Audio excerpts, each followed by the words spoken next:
So I like the fact that I can have at any given time about, I don't know, $2,000 worth of steel laying on my workbench. So, hey YouTube, that was just, I was just playing around. But there's a good possibility that this, I'm going to check this video for being coherent, because I drank a whole growler of Hop the Rippa from the Helms Brewing Company. So, at any rate, so what we're here to do, I promised I would do it and I didn't get around to it. I promised I would do it and I didn't get around to it. I bought the Sebenza to replace the one that I sold. And as you can see, I didn't play around when I worked this one out. It's been worked heavily. So what I was going to talk about was the fact that everybody always talks about how they love Sebenzas, but you never really get any actual, how did you use it? Well, I've cut down box upon box with this, and it gets stropped. But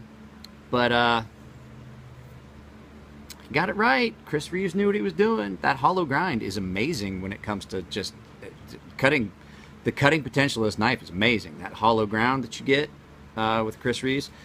Now, I will say, if you remember the video when I got it, it had a misgrind, and I was disappointed. And I had folks tell me on my YouTube channel, some of my subscribers tell me,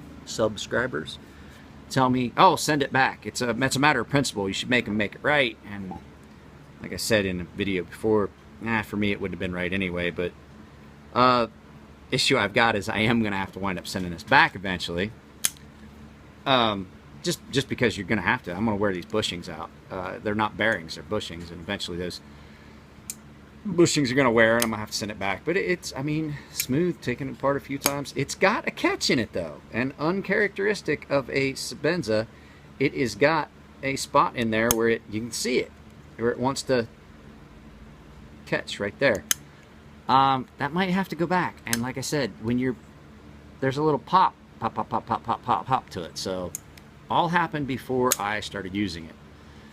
So we're going to talk about some of the things Sebenza knives are awesome for, and then some of the things that I wish they would do differently.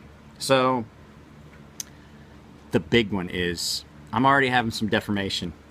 I already am, because I've done a lot of cutting with this. Like I said, it's been the blade seems to not want to show scratches, but I've had to resharpen it a few times, cutting cardboard, cutting wood, a bunch of other stuff. There's a lot of tension that goes on in there, and it gets opened and closed a lot. I do work with this, and it's smooth to there, but there's some deformation of the titanium. Now, if they were to simply do that, this would be a more, I mean, it's an awesome knife now. I mean, it's going to last a long time. I'm not feeling any lock rock. I'm not feeling any issues with it. But just the straight titanium to steel, you're going to have issues. So I am getting a little bit of deformation, and I do have some lock stick. But overall, Sebenza, for what it is an incredible work knife. Now, I've heard a lot of people say, oh, Sebenza is a tactical knife. This is not a tactical knife.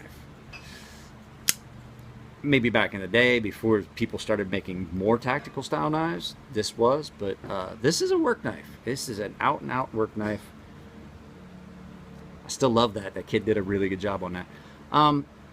But, you know, you got to give it to Chris Reeves. He basically pioneered this that everybody else is doing. And it's a subframe lock. You know, frame lock. I don't think I own a knife anymore. Frame lock. I don't own a knife anymore. It's not a frame lock or subframe lock or liner lock. This is where that came from.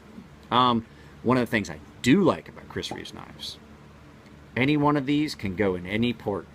You can take this knife apart and just lay the screws on the table, and you don't have to worry about, oh, I got to make sure that this screw goes here and this screw goes here and this screw goes here. We knives, wow. Every one of these knives every one of these screws pretty much goes in a specific location, because either they're too long, too short, or too big around to go anywhere else. I mean, I get it, you know, there's a warranty, but when I took this apart to anodize it, that's when I noticed every one of these screws is a little bit different. I think the only two that were the same were these two. Yeah. Hardware that is the same throughout the knife. Hey! Wow! What a concept, huh? So when you take this knife apart to clean it, and I've had to take it apart a few times, every one of these screws that is in there to hold this knife together can go back in any spot. Any one of the spacers, any one of the pivots, any of that stuff can go anywhere because they're all exactly the same. Bushings. This does have a bushing system, and they are, I mean, it's smooth. I can't argue with the fact that Chris Reeve's knives are smooth. They are. This is a quality knife. Issue I have is I've used this knife in some situations where it got gritty and dirty and nasty, and you get stuff down in the pivot, and then you can feel it down in those spaces because they've got holes cut in them. And this one has different hole pattern than the one that I owned before. It gets in there, and then the only option really is to take the knife apart. Bearings. Chris and Elliot's knives are awesome at this. There's enough of a gap in there. You really shouldn't have to take the knife apart. You just blow it out, wash it out. I did have to take, until I stripped the pivot, I had to take this apart far enough. I had a large chunk of grit that had gotten in there. I could still feel it. And when I went to blow it out and then when I put it back together, I stripped the pivot. But it's the only thing that I see with those phosphor bronze washers is that I can't. They're in there. You can't get them cleaned up and that stuff out of the grease without taking it apart and cleaning it up. Now I will say that the grease that's in it does last well. I haven't taken this apart for a while now. Last time I took it apart was because I dropped it in a bag of sand. Sandbags are a military installation, what can you say? Dropped it in a bag of sand and felt the grit in there and just couldn't get it cleaned out because the grease that's in it is it's pretty sticky.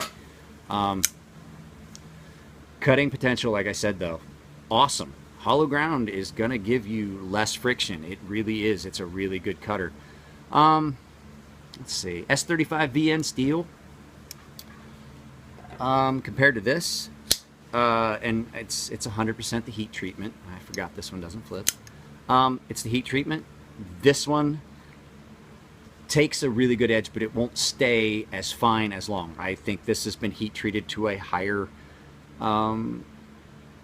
Rockwell standard. I'm tired and I could be possibly drunk a little. I think this doesn't have the Rockwell hardness that this W601 does, because this holds an edge really well against abrasive. S35VN is really good against abrasive, but this one needs stropped. Historically, knowing how often I have had to strop this and how often I've had to strop this, and that, some of that could be blade thickness as well, you know, less material, meaning that there's more stress up at the front and it's a thinner edge. There's less behind it to support that edge. But like I said, this one, I sharpened it, I carried it, I worked with it, then shaved with it, and still haven't done anything to that edge, and it's still hair splitting sharp. This one every couple days, if you're carrying it and you're working with it, every couple days you want to hit it up on even just maybe a leather strop. But like I said, it's a rugged utilitarian style knife. So can't go wrong with a Chris Reeves, really can't. So this was never going to be like this long drawn out video. So second video of the day, you probably already saw the other one. I just wanted to get finally around to this. This actually, so okay, you want to talk about being built well. Chris Reeves is the original overbuilt pocket knife. Everybody else that does these overbuilt pocket knives basically is copying on his standard. See all that? Some of that's from work and things like that. Part of it's because it made a trip through the washing machine and it didn't even come open. Didn't come open. Didn't even have to take it apart and relube it. That's pretty tough. That's kind of double tough. I don't know if I've got another knife. Flippers, I don't know if flippers would do it. Make it through the pocket. This is currently the only knife that's in my EDC lineup that I carry that is not a flipper. And now that it's broken in a good bit, you can, it will thumb flip. But, you know, the other thing I don't like, Chris Reeve's thumb studs. I don't like them. I never have. I really haven't. And you can see I've carried enough. I've worn the anodizing off of it, but I don't like the way it feels. I think maybe a post stud, kind of more like this.